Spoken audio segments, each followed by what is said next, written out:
네, 안녕하세요. 마케팅 상점의 마케팅 해결사 마해 이선생입니다. 오늘은 트렌드 코리아 2025에 대해서 이제 독서 리뷰를 할 건데요. 이 트렌드 2025 다들 읽어보셨죠? 안 읽어보신 분들도 많이 계실 것 같아요. 뭐 구매를 해놓고 아니면 선물 받아놓고 읽어야지 하다가 내용이 좀 어렵거나 아니면은 시간이 없어서 나중에 읽어야지 하시다가 아직 못 읽으신 분들이 많이 계실 텐데 이 트렌드 2025를 읽고 나서 이제 어떻게 내 사업에 접목시킬까 구체적인 방안을 좀 제가 제시를 해봤어요. 저만의 방법이고요. 제가 찾은 답이니까 다른 분들도 직접 읽어보시고 이제 스스로 찾은 답을 댓글이나 뭐 메일이나 아니면 DM으로 저한테 보내주시면 참 좋을 것 같습니다. 여기 보시면 뭐 스네이크 센스 앞에 철자를 따가지고 매년 트렌드 코리아가 하는 방식인데요. 이거를 많은 유튜버 분들이 이거를 뭐 해석하는 거에 중점을 좀 많이 두시더라고요. 근데 저는 이제 어려운 거는 제 유튜브에서 말씀을 드리지 않을 겁니다. 요 뒤에 있는 키워드를 통해서 이제 해석을 하도록 하겠습니다. 길지 않아요? 짧습니다. 자영업자분들과 마케터분들이 도움을 받으셨으면 좋겠고요. 실생활에서 실제로 내 사업에 바로 적용이 가능하실 겁니다. 이 옴니버어 키워드는 이 타겟이 이제 명확하지 않아진다는 그런 뜻입니다. 기존에 제가 타겟을 항상 강조를 해왔었는데 이 타겟이 이제는 명확하지 않아진다라는 굉장히 위험한 그런 시대에 돌입을 했다라는 것이고요. 그래서 타겟이 섞인다는 거는 이제 뭐 예를 들면 애니는 어린이가 본다, 학부모는 30대, 40대가 본다라는 이런 기준점들이 있었는데 이 기준점들이 다 모호해지는 거예요. 지금 어떻게 보죠? 뭐 귀멸의 칼날이라든지 원피스라든지 이제 어린이가 보는 게 아니라 성인도 많이 봅니다. 그 다음에 이제 학부모 이제 그 참관 수업에 가게 되면은 실제로 뭐 엄청 어리신 분들부터 나이가 지긋하신 흰머리가 있으신 분들까지 손자가 아니라 아들, 딸을 보기 위해서 학부모 참관 수업에 오시는 경우가 많이 있습니다. 그래서 이런 기준점들이 다 모호해지는 시장, 그럼 이런 시대에서는 어떻게 살아남아야 할 것인가? 타겟이 없어진다는 것은 마케팅 관점에서 말씀을 드리는 거예요. 타겟이 없어진다는 건 아웃바운드 마케팅의 효율이 떨어진다는 의미예요. 이것도 말이 좀 어려울 수 있는데, 아웃바운드라는 거는 내가 가서 영업을 하는 겁니다. 뭐 예를 들면은, 이 배너 광고를 집행을 할 때, 뭐 40대, 50대, 뭐 여성 타겟을 정해놓고 그분들한테 립스틱을 판다. 그렇게 타겟을 명확하게 해놓고 배너 광고를 돌리는 것인데, 이런 옴니버어 시대에서는 이런 타겟을 명확히 해놓고 광고를 집행했을 때 효율이 떨어진다는 겁니다. 그래서 이게 아웃바운드 마케팅, 배너 광고 이런 것들의 광고 효율이 떨어진다는 의미고요. 이럴 때는 그럼 어떻게 해야 될까요? 인바운드 마케팅에 좀 더 집중을 해야 된다는 겁니다. 인바운드 마케팅이라는 것은 소비자가 내 브랜드 오피셜 계정이나 내 사이트나 내 상세 페이지에 유입을 시키는 게 인바운드 마케팅이에요. 그래서 이런 거는 뭐 SNS 운영을 잘 하거나 아니면은 뭐 키워드 광고나 쪽에 조금 더 광고 효율이 좋아진다라는 의미입니다. 그렇다면은 이 유입이 많이 인바운드로 들어오게 되면은 브랜드만의 문화를 확립하는 것이 중요하게 됩니다. 이 뭐 예를 들면은 내가 우리 가게가 아침에나 뭐 점심때까지는 뭐 샌드위치도 팔고 뭐 브런치 카페도 하는데 저녁에는 와인바로 갑자기 바뀐다. 이런 우리만의 브랜드 문화를 좀 더 강화시켜가지고 사람들 입으로 입소문이 날 수 있게 문화를 더 강화시키는 게 중요하다는 뜻이고요. 소비자들이 모여서 이제 하나의 커뮤니티를 형성하는 것도 문화라고 할 수 있거든요. 이 커뮤니티 문화. 그래서 우리 브랜드만의 뭔가 오픈톡이라든지 아니면 당근마켓 그 모임이라든지 오프라인 뭐 모임이라든지 이런 걸 개최해서 계속 내 브랜드의 소비자들을 만나게 해주는 것도 굉장히 중요한 문화일 수 있을 것 같아요. 네, 그래서 우리 브랜드만의 문화를 계속 쌓아가는 게 굉장히 중요합니다. 이런 곳에서 전환이 많이 발생을 해요. 그래서 이런 인바운드 마케팅에 굉장히 중요한 게 우리 브랜드의 문화, 색깔 이런 것들을 강조하는 그런 컨텐츠가 굉장히 중요하다라는 게 있고요. 유입적인 측면에서 타겟이 주로 하는 SNS만을 공략할 게 아니라 이 전체적인 SNS를 다양하게 공략하는 게 중요하다. 이 타겟이 딱 정해지지 않았다고 했잖아요. 내가 40대 타겟이었어요, 기존에는. 근데 내가 40대 타겟이 이용하는 것만, 뭐 밴드, 뭐 이것만 집중을 할 필요는 없다는 겁니다. 뭐 20대 타겟, 뭐 인스타일 수 있고, 뭐 유튜브일 수 있고, 이 원소스 멀티 유저라는 게 있습니다. 이 밴드에 올릴 컨텐츠를 가지고 인스타, 유튜브, 틱톡 이런 데다가 계속 올려주는 거예요. 네. 올리는데 뭐 그렇게 시간이 많이 걸리진 않습니다. 하나의 컨텐츠가 작성이 되면은. 그래서 다양한 채널로 퍼뜨리는 게 중요하다. 이 옴니보어 시대에서는 이 세 가지가 대응 전략이 될 수 있습니다. 네. 그 다음에 넘어갈게요. 네, 두 번째 트렌드는요, 아보하라는 트렌드인데요. 이 아보하라는 거는 불행한 것은 싫지만 너무 행복한 것도 바라지 않는 라이프 스타일을 말하는 겁니다. 이 사소한 행복에 공감하는 콘텐츠가 잘 먹히고요. 예를 들면은 멋지게 뭐 호텔을 가거나 여행을 가거나 뭐 이런 것들에 대해서 조금 좀 힘들다, 좀 부담스럽다 이런 부분이 있고, 그냥 지나가다가 붕어빵을 먹는 이야기를 쓰는 게 효과적일 수 있다는 겁니다. 나의 사소한 이야기, 공감할 수 있는 이야기를 그냥 올리는 게 더 효과적일 수 있고요. 그 다음에 이벤트를 짤 때 이 사소한 이벤트를 이 시즌에 맞게 짜는 것도 좀 효과적일 것 같고요. 예를 들면은 이제 오시는 분들한테 뭐 손난로를 준다. 엄청 추울 때 오시면은 상담만 하면 뭐 손난로를 준다. 이런 이벤트를 하는 것도 되게 좋은 효과가 있을 거라고 생각을 합니다.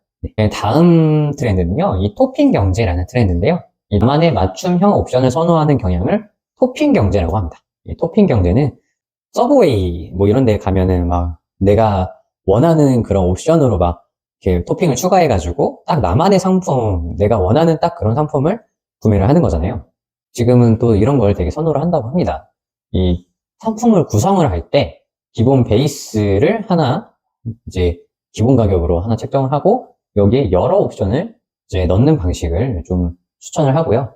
기본 베이스만 구매를 했을 때에도 이제 섭섭해하지 않는 마음가짐이 좀 필요합니다. 쿨하게 그냥 기본만 샀어요. 요즘 토핑 경제가 유행이래. 그러면 사장님, 우리 제품이 원래 10,000원짜리 옵션 포함해서 10,000원짜리였는데 이제 기본으로 5,000원만 해놓고 이제 옵션을 해서 10,000원, 뭐 11,000원, 12,000원, 뭐 50,000원 이렇게 옵션을 추가할 수 있게끔 상품 구성을 하겠습니다. 했는데 기본 베이스가 너무 많이 팔려요. 그럼 이것도 어느 정도는 좀 감안을 해야 된다는 그런 말입니다. 네, 그래야 이 토핑 경제에 녹아들 수 있습니다. 왜냐? 이 기본 베이스만 계속 팔린다는 거는 이 옵션이 어느 정도 좀 메리트가 없다는 거예요. 경쟁사를 뭐 벤치마킹해서 이제 바꿔줄 필요가 있을 겁니다. 그렇게 하면서 나만의 주력 상품이 생기는 거예요. 그 다음에 약간 나이가 있으신 분들이 타겟일 때는 이 기존처럼 세트 상품도 효과적일 수 있습니다. 이 토픽 기본 베이스만 했을 때 특정 옵션이 계속 잘 팔린다. 그럼 그 특정 옵션을 묶어가지고 저 밑바닥에다가 아니면 중간쯤에다가 배치를 시키는 거예요. 왜냐? 나이가 있으신 분들이 이렇게 옵션 하나하나 계속 추가하는 게 좀 어려우실 수 있어요. 그래서 이 나이가 있으신 분들이 타겟층이 있다. 이 나이가 있으신 분들이 주 고객층이다. 그러면은 이 기존처럼 세트 상품이 좀 효율적일 수 있습니다. 그래서 이게 트렌드 2025를 제가 읽으면서 꼭 독서 리뷰를 하고 싶다라고 했던 부분이 이런 부분이에요. 여기서는 뭐 토핑 경제, 그러면 다 옵션을 다 바꿔야 되냐? 아니에요. 제가 얘기하는 거는 아니라는 겁니다. 다음 트렌드 키워드는요, 이 페이스테크라는 키워드인데요. 최첨단일수록 이 감성을 자극하는 사람의 형태가 더 선호를 한다. 이런 거고요. 이 새로운 제품을 출시를 할 때 혁신적인 제품일수록 더 친근한 이름이나 형태를 띄는 게 더 이제 머릿속에 잘 남고 마케팅적으로 유리하다는 뜻입니다. 뭐 예를 들면은 뭔가 엄청나게 혁신적인 그런 차량을 개발할 거예요. 그럼 그 차량을 그냥 붕붕이 이렇게 짓는 게 더 머릿속에 남고 트렌드한 그런 네이밍이라고 좀 얘기를 하는 거예요. 네. 그 다음에는 무해력. 이 무해력이 굉장히 중요한 트렌드입니다. 지금 트렌드는 일단 저성장이에요. 전체적인 그 경제 흐름이 저성장 흐름이기 때문에 이 저성장일 때는 어떻게 해요? 사람들이 스트레스를 많이 받을 수밖에 없습니다. 왜냐? 밑에 사람을 안 뽑아주고 위에 사람들은 계속 좋아요. 매출이 없으니까. 그럼 중간에 있는 사람들만 스트레스를 굉장히 많이 받는 거예요. 그렇게 되면 어떻게 될까요? 마음이 아픕니다. 그러면은 뭔가 내가 힐링할 거를 찾아요. 내 사람은 본능적으로 귀여운 것들을 보면은 힐링을 하게 됩니다. 내가 스트레스가 해소가 돼요. 정확히 얘기하면 해소라기보다는 내 그 도파민 같은 그런 호르몬이 분비가 돼서 내 스트레스가 해소가 되는 작용인데, 이런 시대에서는 어떻게 이제 내 사업에 이런 무해력을 적용할 것인가, 이제 구체적인 방안을 말씀드리겠습니다. AI 캐릭터 제작을 통해 내 브랜드의 로고를 제작해서 활용을 하는 겁니다. 이 미리 캔버스나 뭐 지금 여러 가지 AI 캐릭터 개발하는 이제 어플리케이션이나 프로그램들이 많이 나오고 있어요.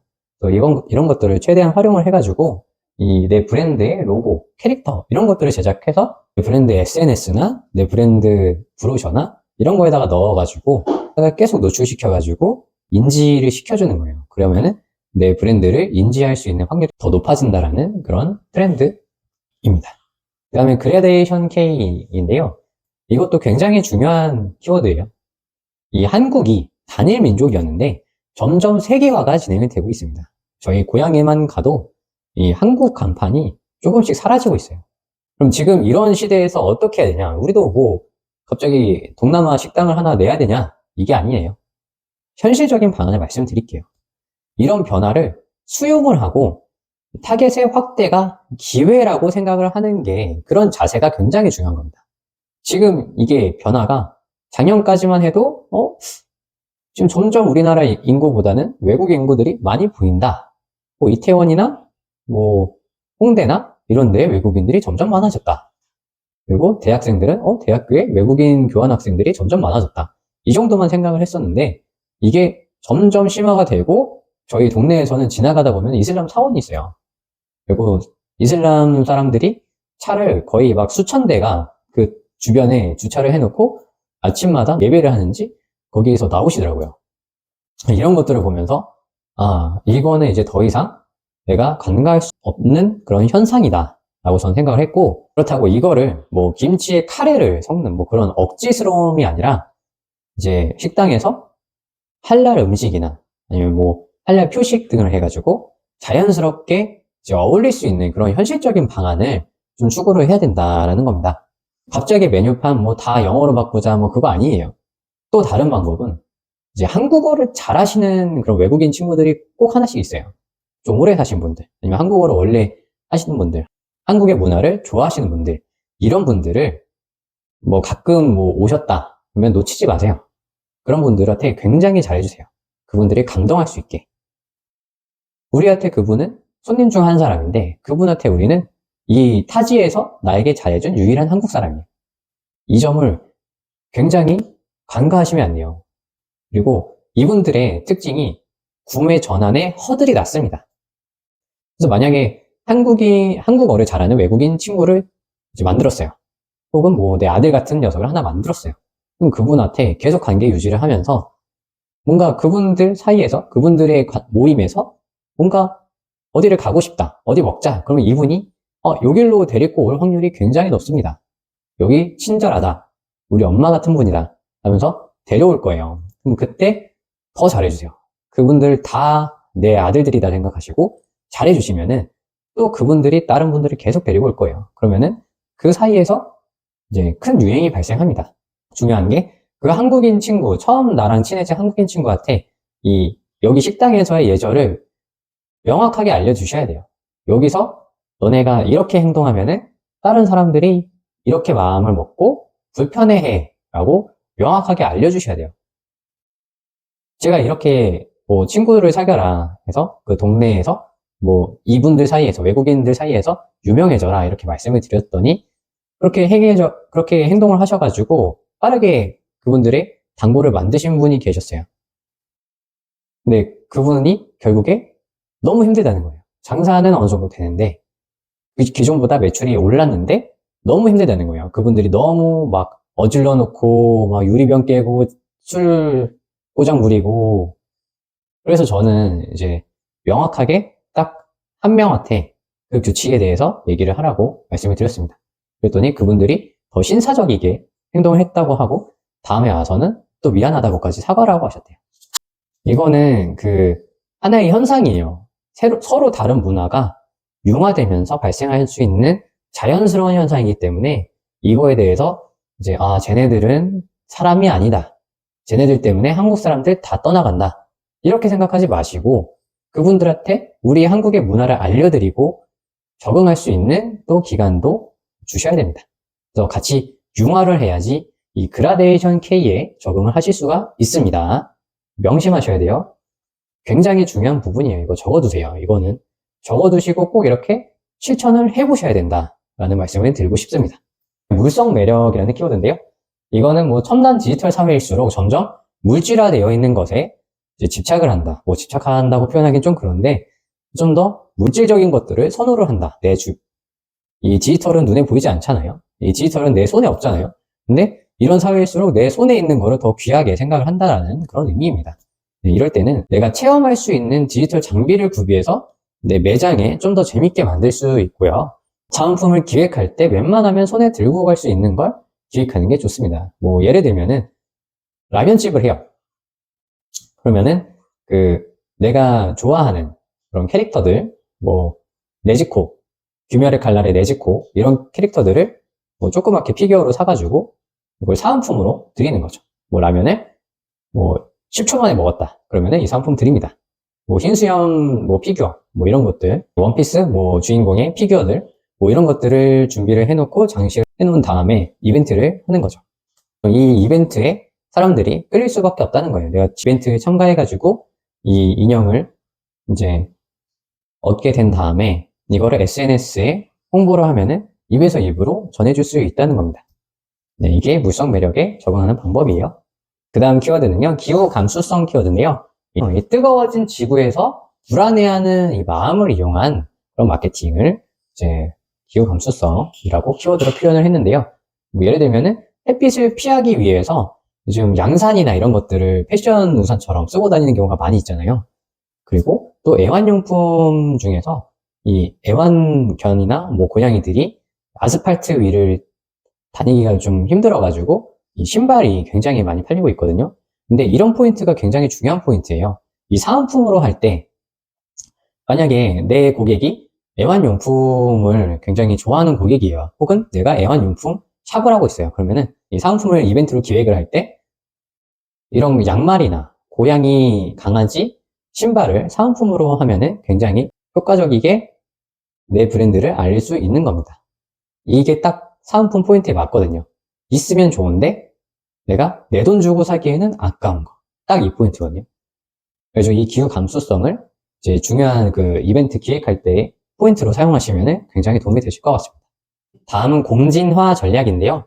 뭐 공진단도 아니고 이게 무슨 말이지? 라고 저도 생각을 했었습니다. 이게 상호 연결성이 높아진 오늘날의 경제에서의 적은 없다. 다 상생을 해야 된다. 이 상생을 통해서 어려움을 극복해야 된다. 이런 의미예요. 뭐 쉽게 얘기해서 그냥 상생, 윈윈이라고 생각하시면 되겠습니다. 이 주력 제품이나 서비스의 타겟과 전문성, 이거를 더 구체화시키는 거예요.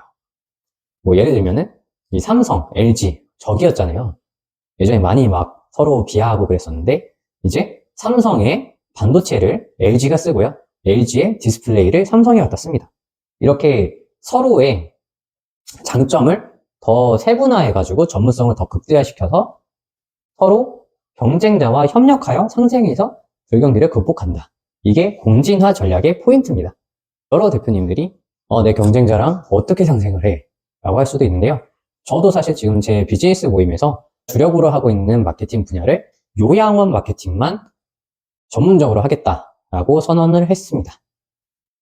저는 사실 100억대, 500억대 마케팅도 해봤지만, 그리고 식당 마케팅도 되게 잘합니다. 하지만 식당 마케팅을 하시는 마케팅 회사와 협업을 하기 위해서 전 요양원 마케팅만 하겠다라고 얘기를 한 거예요.